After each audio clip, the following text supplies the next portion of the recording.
What's up, guys? Ranger here, and today we are going over the Faith Militant Stamina Templar PvP build, mainly focused on Battlegrounds. Okay, so we're going to jump right into it, guys. We are going to go after gear first. Alright, we're going to start with our gear. So here we go. Let's jump right in. Alright, we're doing a 5-1-1 setup. Alright, 5 medium. Medium. Yes, for PvP. Better believe it. 1 heavy, 1 light. Alright, 5 medium. We'll start with the helmet. It's our heavy, Moloch Kina. Alright, we're doing it for the 129 weapon damage. It's got some max magic enchantment because I have one ability that I need a little bit more max magicka to be able to run it. Alright, it's divines. All 7 pieces of my body are divines, as well as my shield. So I have 8 pieces divines. Yes, it's not impen. It's medium. It's divines and on medium armor. So you're gonna have to be mobile and use other skills to help mitigate damage, and we'll get into that here in a minute. So Moloch Kina, we're just using it for the flat weapon damage on the one piece. Same with Veladrith, the flat 129 weapon damage. This is our light piece, divines. All right. Moving right into our body. Our 5 piece on our body is Briarheart. Okay, you can get this in Rothgar.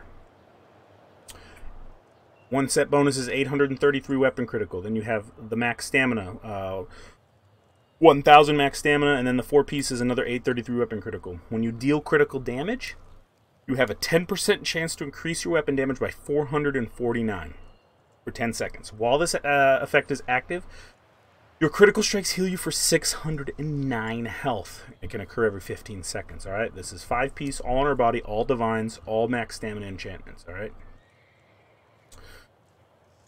Then our sword and shield and our jewelry, okay, we're running Ravager, okay. The 2 pieces, 833 weapon critical. We get 1,206 max health for the 3 piece. The 4 piece is 129 weapon damage, and the 5 piece is when we deal melee damage. You have a 8% chance to increase your weapon damage by 645, okay, for 10 seconds, and it can occur every 10 seconds. Okay? You can see we're very heavy on the weapon damage. That's the point of this build, okay. So the enchantments that I got running on the jewelry, weapon damage, weapon damage, weapon damage. So the ring is infused, increases the jewelry enchantment. So you can see my weapon damage on the enchantment here is 278.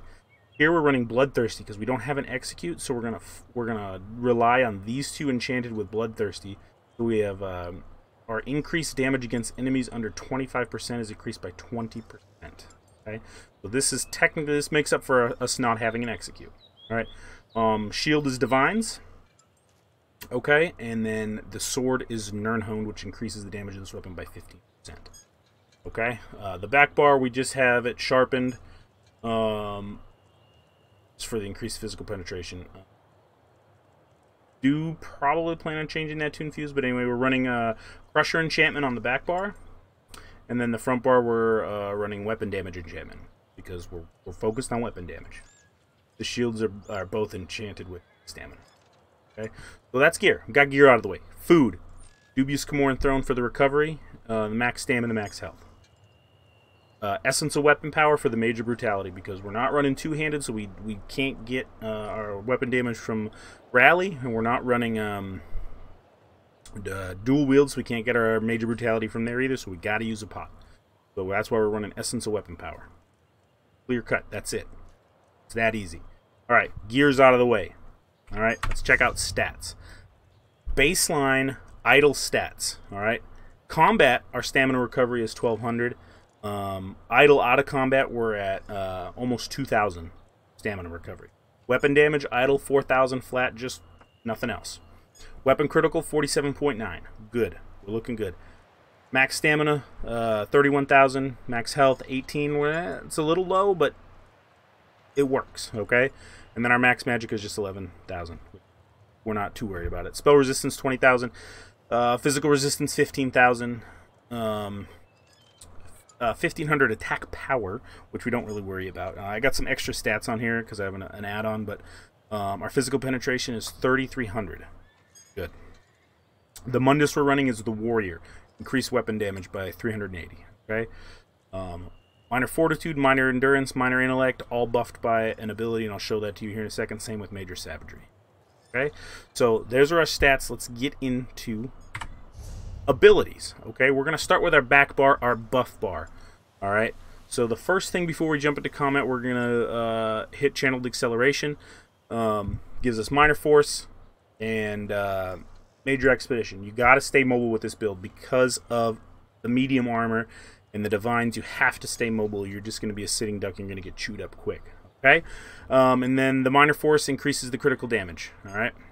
Restoring Focus, we're using this for the recovery. We're not worried about the rune that it places on the ground. We're not going to be standing in it for very long. So we're just worried about the 240 stamina every 1 second. This is what this gives us for 20 seconds. That's the point of this. Pop this and then roll with it. Hasty Prayer, we're using this for the Minor Expedition because we want to get that much more speed. So between Channeled Acceleration and the Hasty Prayer, we're looking at 40% movement speed increase. Okay? Channeled Acceleration, Hasty Prayer, and we're off. Okay? Gotta stay mobile, especially in the Battlegrounds. Larger group in Cyrodiil is not as important, but still important. Okay? And then, of course, we got Resolving Vigor. That's just our heal on the fly. Okay? We're not going to worry about the ults right now. Then the next thing, oh, hold on, sorry. And then Power of the Light is what we're gonna buff up, and then we're gonna hit our target with Power of the Light. So the rotation is gonna start off like this: Channel Acceleration, Focus, Hasty Prayer, all right, and then Power of the Light. Power of the Light, what that does is it copies our damage, and then it explodes, dealing that damage to them. It also applies Minor Fracture, Minor Breach, which is good. We want that. Once we do that, we're going to flip to this bar, then we're going to pop our Absorb Magic right before we run in, because it's going to absorb up to 9,270 damage from the next spell projectile cast at us, and healing us for 16% of our max health. Now, back to the damage mitigation that we need, because we're running mediums and divines. So we're running sword and board, so we're having this slotted on our front bar, because while you have a shield equipped, the ability slotted... while this ability is slotted, the amount of damage you can block is increased by 8%, and the cost of blocking is reduced by 8%. So this you have to do a lot of moving and blocking with this while running in. And our spamming ability is Jabs, okay? Because this will proc Briarheart, this will proc Ravager, okay? So you got to keep the pressure on with Jabs as well. Pretty straightforward. Closest target gets most of the damage. All other targets get a little bit reduced damage, about half, less than half. Okay, Final Strike reduces the movement speed. All right, so this is what we're going to be spamming on. And then once they're dead, we're repenting them to get health and stamina back. Okay, so once there's a dead corpse on the ground, hit that repentance, get that back. All right, real simple, real easy. All right, and then we got this Evil Hunter slotted, one for the flat damage increase, and we'll go over passives from the Fighters Guild here in a second, but this is for the Major Savagery. All right, we're not worried about the stealth detection. I mean, it's useful in Battlegrounds, so I do use it. Just about every Battleground, I pop Evil Hunter just so I can search for anyone hidden. Okay, but primary is for the Major Savagery. Secondary is for the additional weapon damage that we get for having a Fighters Guild's ability slotted. Our main ultimate is Flawless Dawnbreaker, which is what we want to pop when our weapon damage is as high as it can get, and I'm about to show you how high we can get it. Okay, so Flawless Dawnbreaker is our main ultimate. I choose Flawless because I want the increased weapon damage. It increases our weapon damage by 5%. Okay, so remember I said, look, if you look down here, over here, right there, you see that number 4011 in green.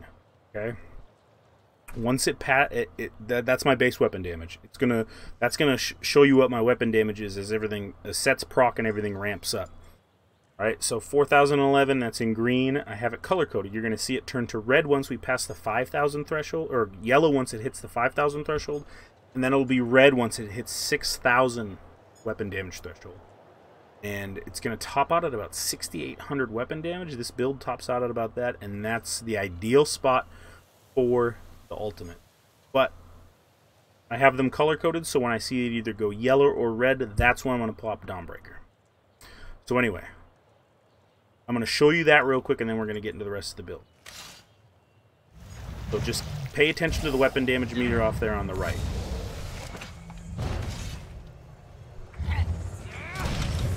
See 5,100, 6,100. See if we can get it up to 68. 56. Usually we can get it to top out.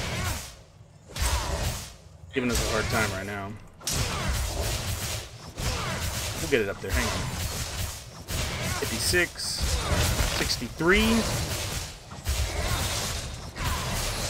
If we can get Ravager and Briarheart to proc at the same time, then you can really see that 68.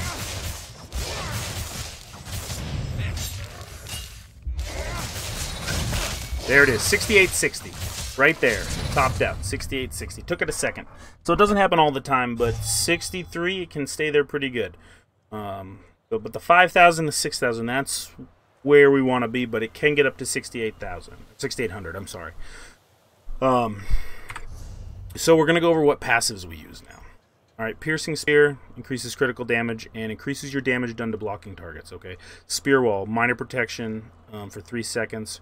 This is whenever we activate an Adric Spear ability, which is jabs, okay? This is good stuff. Burning Light, whenever we deal damage with an Adric Spear ability, jabs, we have a 25% chance to do additional 5,717 physical damage. So it's just more damage we're pumping out. Increase weapon damage by 6% for balanced warriors. That's good because that's what we're reliant on weapon damage for this build. Dawn's Wrath, we really don't use these very much, but casting a Dawn's Wrath ability generates 3 ultimate, which we're casting it with a Power of the Light. And then Illuminate, this one, major sorcery to the group. It just helps the group out, so we might as well take it. And then this one here reduces the magic of stamina and ultimate cost of our abilities by 4% across the board. Restoring Light, we are using a Restoring Light ability, a couple of them, so we have all the passives for Restoring Light. I'm not going to go over them. Weapon, for One Hand and Shield, we got Fortress, alright? This just helps with mitigation. All these help with mitigation. See, this even, Sword and Board, increase your weapon damage by 5%, and the amount of damage we can block by 20%, alright? So we're already blocking a lot of damage. But we got all the passives for that. Now, the armor, we're on medium. The most important one here is going to be Dexterity. And then, where is it at? Right here, Agility. Those are the 2 most important, but just take all the passives. Heavy, take the first 3. Light, take the first 3 because of you're wearing one piece, which these will all be affected. Don't worry about these 2 because they're not going to matter. Alright, under Guild, Fighters Guild. So I have Evil Hunter and Flawless Dawnbreaker slotted on my front bar. Your fighters, no, that's not the one. Slayer, increase your weapon damage by 3% for each fighter's guild ability slotted. So that's just 6% extra weapon damage right there. Okay. And then Undaunted Metal. This is why we do the 5-1-1. Okay. So we're getting a 6% bonus to our max health, stamina, and magicka. Okay. So that's where we're at with that. Racial, I'm an Imperial. You can choose whatever you want, but it increases our max health by 12%. Our max stamina by 10%, and your melee attacks have a 10% chance to restore 6% of your health, but that's changing. If you look here, the Red Diamond passive, alright, is changing, and I got it right there for you. Okay, go ahead and read it. That's what's going on. So basically, our direct damage attacks are going to restore health, magic, and stamina now. Okay? But it's got a cooldown, a 5-second cooldown, and then of course it's going to reduce the cost of block and bash. So it's good. This is what's coming up in Wrathstone DLC. But anyway, that is the Faith Militant, guys. I'm going to be posting. Keep an eye out. I'm going to be posting some highlight videos, if you will, of it in action. It's really fun, super awesome. I love it. I hope you enjoyed this build, guys. I'm not the greatest theory crafter. I just do what works for me. This thing performs in BG. You gotta move, you gotta block. You can't just sit there like some of these damage sponges you see and just take the beating. You gotta be smart. You gotta move, you gotta roll dodge, okay, and you gotta block. Anyway, guys, I'm gonna get out of here. Keep an eye out for more things. All the things, especially the highlight videos with this. So I will talk to you guys later. Thank you so much. Don't forget to subscribe and follow me on Twitter @casual_ranger. Talk to you later.